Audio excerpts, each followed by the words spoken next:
Welcome to the admin side of myResidence. This is where the landlord can log into the system and manage their tenants. This is where you as a landlord can see the summary of important information from the tenant portal. We will now go through the subsystems in the admin side one by one.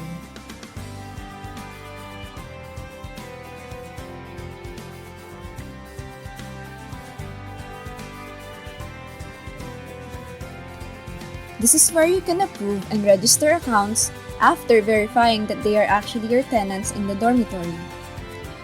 To do so, simply click on the corresponding checkbox of a tenant or multiple tenants, and then click the drop-down button and choose an action you want. After that, click the Go button. Now, the tenant account you approved is officially registered in myResidence, and they can open their tenant portal. Additionally, you can also export the contents of this table and download it if needed. Click on the checkbox at the top left, which will select all of the other checkboxes below. Then, choose the Export Selected Tenant Registrations in the drop-down box. A new drop-down button will appear at the side, and you can choose the file format you want to save your exported file in. After choosing, click the Go button and your file will be downloaded to your device. We will now proceed to the tenant billing subsystem.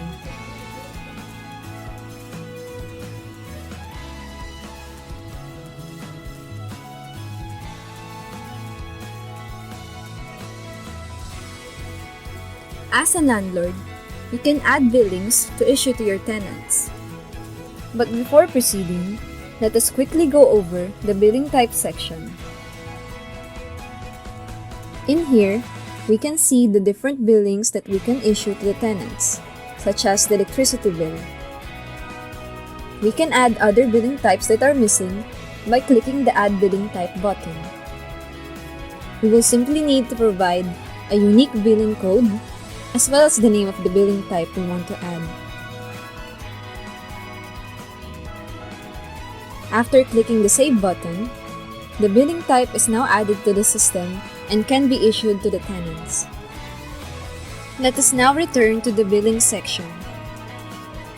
To add billings, click the Add Billings button. And then you will have to fill out these details to issue the billing to the tenant. Take note, you must only input in either the tenant or the unit field in Add Billings.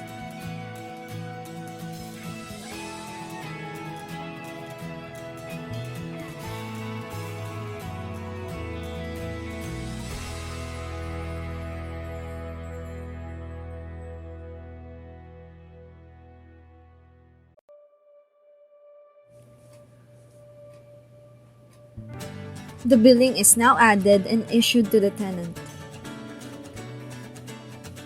Aside from adding bills, the landlord can also approve or reject the uploaded proof of payment sent by the tenants. In the proof of payment section, you can see all of the pending and submitted proof of payments by the tenants. As the landlord, you will have to double check whether you got the payment or not, and once that is done, you can approve or reject the payment which was sent. You simply need to click the checkbox of the corresponding billing you want to approve or reject. And then, you will have to choose an action to be done from the drop-down list, whether it's approve or reject.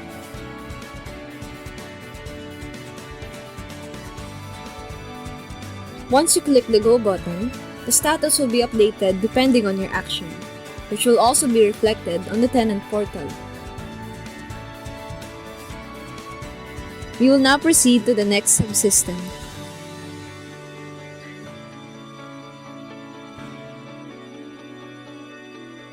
This is where you can see all of the report tickets sent in by the tenants.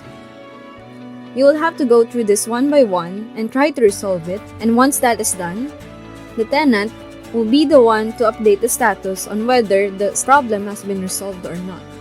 You can also view all of the report tickets at once or filter them depending on their status or category.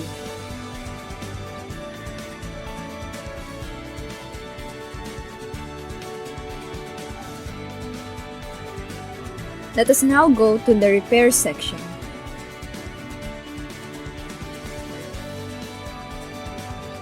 This is where the landlord can schedule repairs needed to be done in the dorm. You can also view the image sent in by the tenants regarding the repair requests. In case the date given by the tenant is not feasible, the landlord can choose to mark the selected ticket as date unavailable. In cases like this, the tenant will have to send in a new date wherein he or she is available for the repair. But once the tenant and the landlord both agree to a certain date, the landlord can then choose to mark a selected ticket as scheduled. The tenant will see this in their portal and then will simply have to wait for the date in order to get the repair request fixed. And the landlord has to make sure that a repairman is sent on this certain date in order to fix the problem. Next is the visitor subsystem.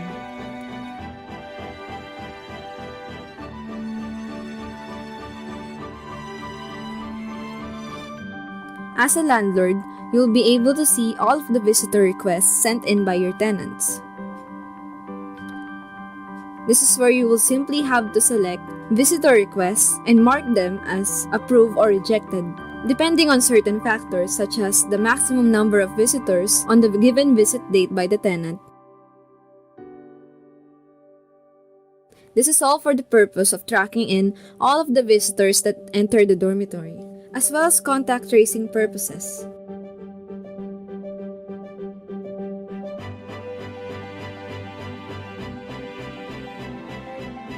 This is where the landlord can see the summary of all of the data in myResidence, or rather, the performance of the dormitory, which is displayed through different informative charts. These charts include or enumerate the common report and repair requests sent by the tenants for easier interpretation.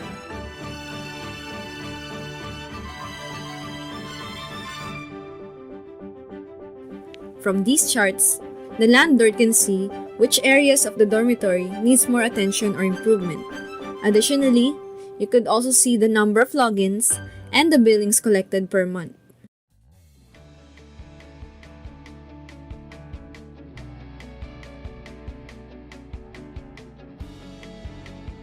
This is a new feature added in by the developers of myResidence. The purpose of this feature is to predict whether a certain tenant will leave the dorm at the end of their contract. This is also known as tenant attrition. Attrition probability refers to the probability of a tenant leaving and not renewing their contract at the dormitory. Now at the top, you can see the summary of data regarding tenant attrition. Right below, you will see the cards of all of your current tenants. If you want to see the attrition probability of a certain tenant, you must first click the contract button of that specific tenant. Now a new form will appear which will contain all of the information needed for the prediction. You must fill in all of these information. If you leave out certain fields, you will not be able to submit the form and the prediction will not be generated. But once all of the information is supplied, you can click the submit button and then you can see that the process button is now clickable next to the contract button. When you click the process button, the prediction will be generated by the system.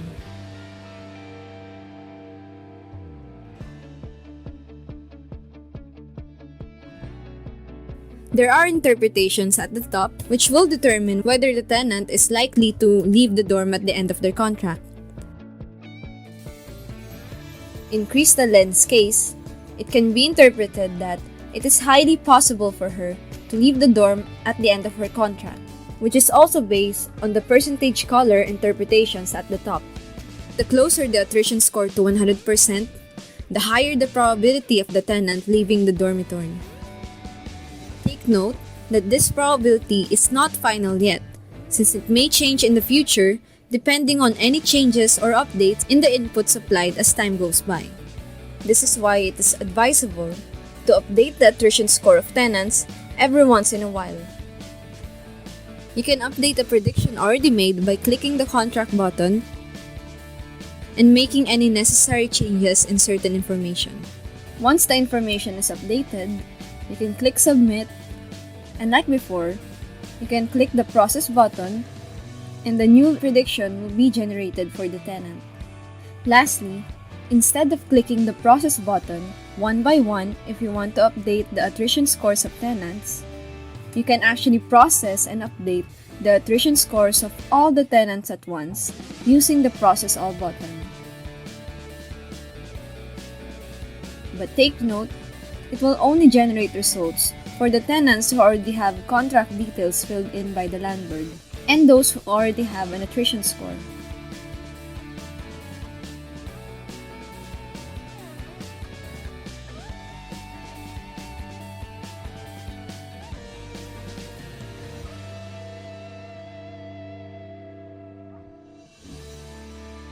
In the Announcement News section, the landlord can add significant news or announcements that they want the tenants to see in their tenant dashboards.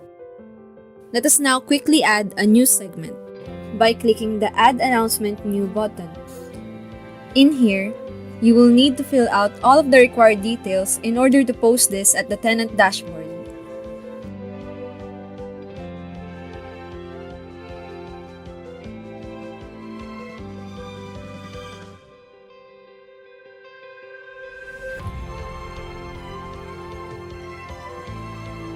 In cases of typographical errors, you can also edit the published announcement or news.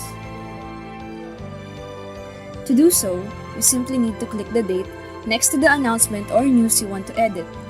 In this new form, you can make all the necessary changes you want, and once it is saved, it will be reflected immediately on the tenant portal.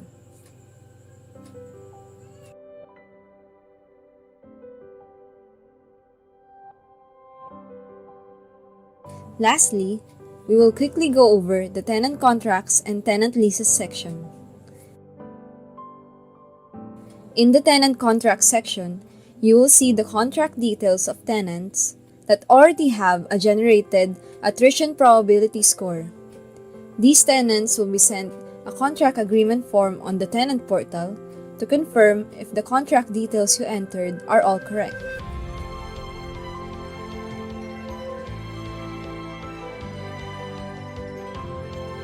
Meanwhile, in the tenant leases section, you will see the records of tenants who have already confirmed that their contract details are correct, as well as uploaded their e-signature for the online contract. You can view other specific details by clicking the name of the tenant.